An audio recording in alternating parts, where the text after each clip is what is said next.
Welcome back to Let's Play Paper Mario The Thousand Year Door. Last time we finished up all of the troubles of Chapter 8, or technically the post-game. This time we are going to do some extra stuff before actually tackling the Piv trials. That's your brother Luigi. Lufa. I mean Luigi. If you wonder what Luigi's up to, I'm sure he'd tell you. All you gotta do is ask. So, it's been a long road. Wanna hear what happened? Also, I've been catching a breather here, reflecting back on all my adventures. So, actually, you know what? This guy actually novelized my quest. He's been interviewing me. He was actually interviewing me here at the inn during breaks from my adventure. I didn't think anyone would be interested in reading a book about Luigi, but Super Luigi came out recently. And check this out, bro. Here in Rogueport, it set a new record for consecutive weeks at #1 on the bestseller list. Oh ho ho, hooray for Luigi, bro. I started reading it the other day, but it's an encyclopedic account in multiple volumes. Excruciating detail, bro. It's like a history book. It seemed like one anyway. I got it in the shop here in Rogueport. How about you snag a copy, bro? So Luigi's adventure has come to an end. The princess is saved. The TEC-XX is defeated. So now his series is a novel. About that though, there are quite a few plot inconsistencies if you actually take the time to read through this. You get a free recipe at least for a free parfait, so that's cool. But if you go through these, eventually you start to really notice things that contradict what Luigi even said, let alone what his partners actually said. Let's see. Wait a minute. Okay. Wait, what part of this is this? Okay. Brave Blue, join Luigi, and this is only proved reality. Yeah, they leave out the part about him, Bluey falling into lava, for starters. Yeah, they sort of skim over, some things. Revolutionary racing style. Buzzy Beetle named Torque was so stunned by Luigi's race techniques that he joined him. Stunned in a bad way, but they don't want to tell you that.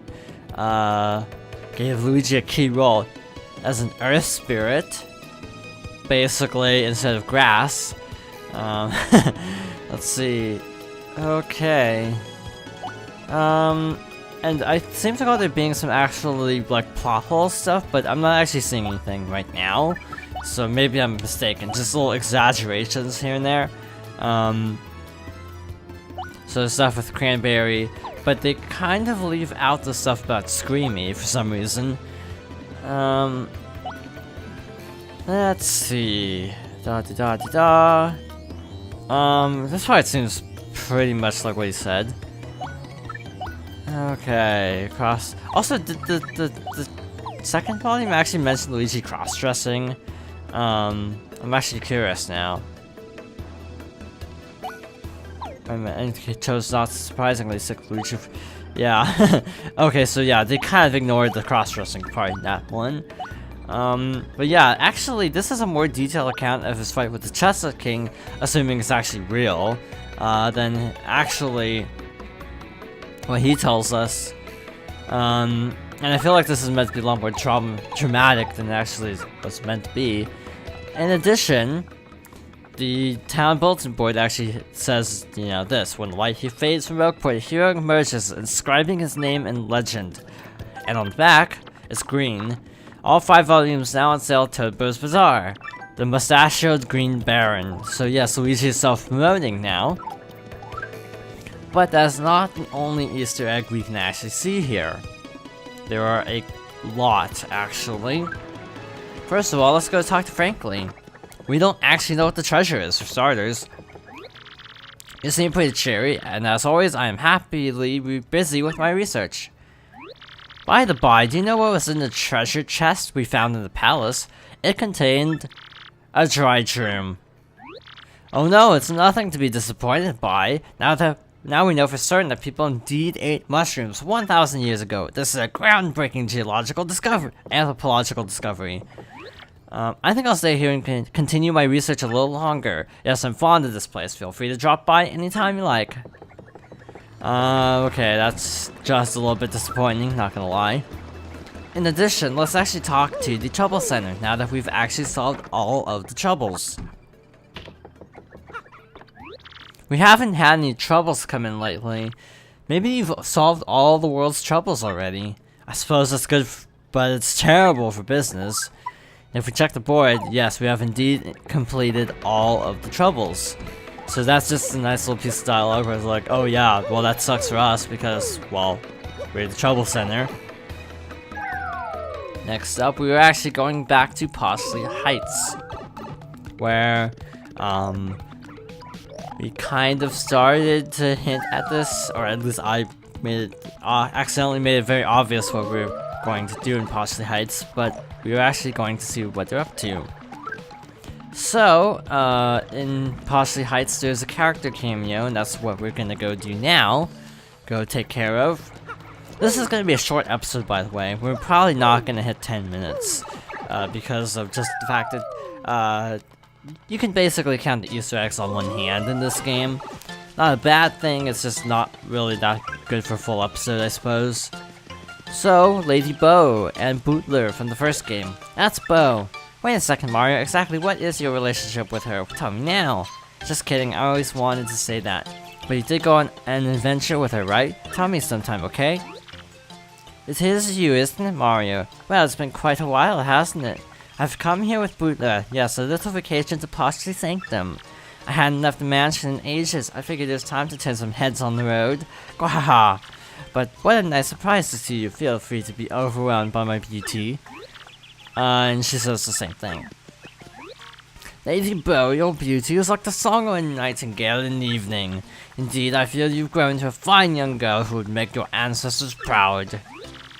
That's Bootler. He's Bo's butler, but what does a butler do exactly? It looks like he only listens to Bo, so I guess he wouldn't answer me if I asked. Just a nice little nod, and in case you were wondering, no other partners cameo.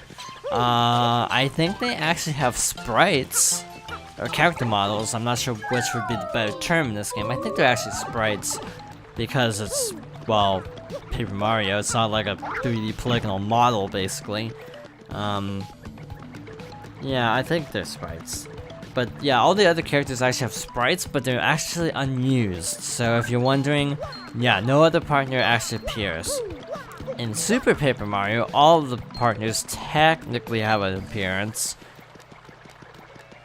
Albeit a lame one, to be more precise. So, it's just a nice little nod, I suppose. Not anything noteworthy per se, but just kind of a nice little detail.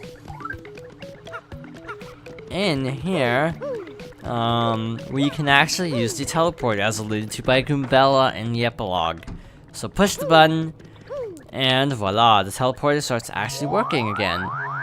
Meaning, we can actually go back to the moon whenever we want. If you miss star pieces or items on the moon, now you can actually get them. Problem is, when are you gonna actually use them? Because we've finished the story. I suppose it is good though, because it gives you an opportunity to collect stuff for Piv 100 trials. But other than that, it's really not that useful to get all the stuff after the fact. How the moon base survives is basically just sort of the power of the crystal stars is sort of as much of an explanation as they give, because sort of like the whole Prince Mush thing, how they were calling that a miracle, it's basically not really explained, it just sort of happens. Mario, I am pleased that I could see you again. I detonated explosives after you left to ensure the base would never be used for evil. Of course, I was destroyed in the resulting explosion. But one day I regained consciousness and all was as before. Yes, everything. I do not comprehend why, but as I regained consciousness, I saw a light and I thought I heard Peach's voice. So, it sounds like when Peach basically gave Mario her power, that basically caused sort of a weird, I don't know, supernatural event of sorts, I suppose. I don't really know what to call this, actually. But in any case, we are actually done here.